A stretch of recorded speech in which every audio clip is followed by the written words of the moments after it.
Hello friends, CB মেডিস্ট্রিম চ্যানেলে আমি তোমাদেরকে ওয়েলকাম জানাচ্ছি। তোমরা যারা ম্যাকআউট ইউনিভার্সিটি থেকে বিসিএ পড়বে, যারা ভাবছো, 2026 সালে হায়ার সেকেন্ডারি পরীক্ষা দেওয়ার পর অনেকেই হয়তো প্ল্যান করে রেখেছো যে তোমরা বিসিএ পড়বে। এখন দেখো, বিসিএ কোর্স আমাদের 4 বছরের হয়ে গেছে, এটা আমরা সবাই জানি। এবং এখন বিসিএস কোর্সের সিলেবাসটা ওই জন্য খুব নতুন, আপগ্রেডেড। এবং আমাদের ম্যাকআউট ইউনিভার্সিটির যে বিসিএস সিলেবাস, এটাও কিন্তু এখন নিউ ফরম্যাট, কোয়েশ্চেন প্যাটার্নটাও দেখবে নিউ।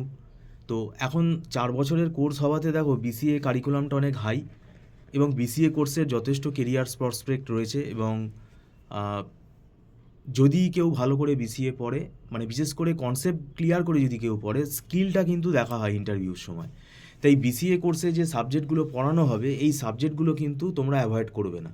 সাবজেক্টগুলো অ্যাভয়েড করলে কিন্তু সাবজেক্টিভ নলেজের ওপরেই কিন্তু ইন্টারভিউতে কোয়েশ্চেনগুলো হয়, তো সেগুলো কিন্তু তখন তোমরা অ্যাটেন্ড করতে পারবে না। আর দেখো, এখন ব্যাপারটা হচ্ছে বিসিএ দেখো, আমাদের হায়ার সেকেন্ডারি পরীক্ষার রেজাল্ট বেরোবে, তারপরে তোমাদের অ্যাডমিশান হবে। এই প্রসেসটা একটু সময় লাগে, অ্যাডমিশান প্রসেস সময় লাগে। আর একটা গুরুত্বপূর্ণ বিষয় হচ্ছে, যদি ম্যাকআউট ইউনিভার্সিটি থেকে তোমরা বিসিএ পড়তে চাও, তাহলে তোমাদের সিইটি এক্সামটা দিতেই হবে, এটা ম্যান্ডেটারি। তাই সিইটি এক্সাম 2026 সম্বন্ধে তোমরা একটু খোঁজখবর রাখবে। আর আমাদের এখানে মনে রাখবে, ফার্স্ট সেমেস্টারের পরীক্ষা আমরা যদি ধরে নিই যেটা ডিসেম্বর মাসে হবে, তাহলে কিন্তু সময় কম। সময়টা দেখতে লাগছে এখন অনেক বেশি, কিন্তু এটা আস্তে আস্তে কমে যাবে। কেননা কলেজ খোলা অবধি তুমি ওয়েট করলেই দেখবে, তারপরে কিন্তু আস্তে আস্তে সময় বেরোতে থাকবে, সময় কিন্তু শেষ হতে থাকবে।